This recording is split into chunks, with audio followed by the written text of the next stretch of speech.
Hello, my name is Dave Willis, and I would like to teach you what I firmly believe is the greatest communication skill one can ever possess. I've studied communication, I've taught it in universities, and I believe firmly that if you will apply this single principle to your communication, every aspect of it will have more authenticity, more focus, and you yourself as a communicator will be greatly received by all who hear you. But before I get to this very important point, I must make a confession. And it's that I'm not even really British. I'm sorry. But I'm sorry I had to do that to communicate this lesson as I sit here in my van with the baby in the background.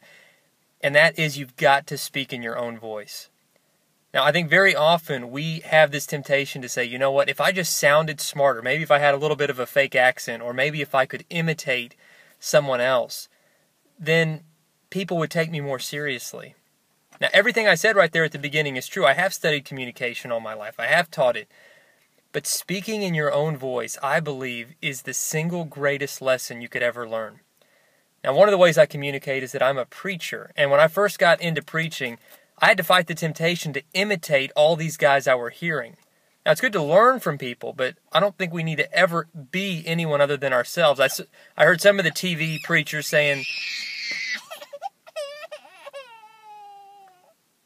"That's my baby. He's being himself too." So anyway, back to the lesson. When you're a young dad, you've got to squeeze these things in wherever you can. But I'd hear some TV preachers that people would listen to, and it's like they were so fired up, they say, "Give him glory!" And I tried that, but I found out pretty quickly that I'm just not that angry.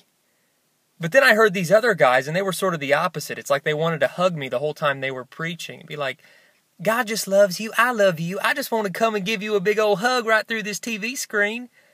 And I kind of tried that too, but I'm just not that happy. I had to find my own voice, and so do you, whatever field you're in. Find your own voice. You know, one of my favorite Bible stories that's taught me a lot about communication is a story that you wouldn't necessarily think is a communication lesson. It's the story of David fighting Goliath. And when that young shepherd boy, that adolescent kid, went to tell King Saul, "Hey, King, I really want to fight the giant," King Saul finally said, "Okay, you can do it, but you need to wear my armor, you need to carry my sword. In other words, you need to do it like I would do it. You need to do it like me." And so David, trying to be respectful, he put on someone else's armor, he put on someone else's sword, and he said, "I can't do it. I'm not used to this. This isn't me." In essence, he was saying, you know what? God made me pretty good at throwing rocks. I think I'm just going to stick to that. And it worked out great. So whatever giant is in your way, whatever communication platform you've been given, if you do nothing else, speak in your own voice, because I can promise you, this world is hungry for authenticity. They're hungry for people who are going to just be real with them. And so stop worrying about trying to impress people and just speak truth, because there's really nothing more impressive than that. Thanks for listening. God bless you guys.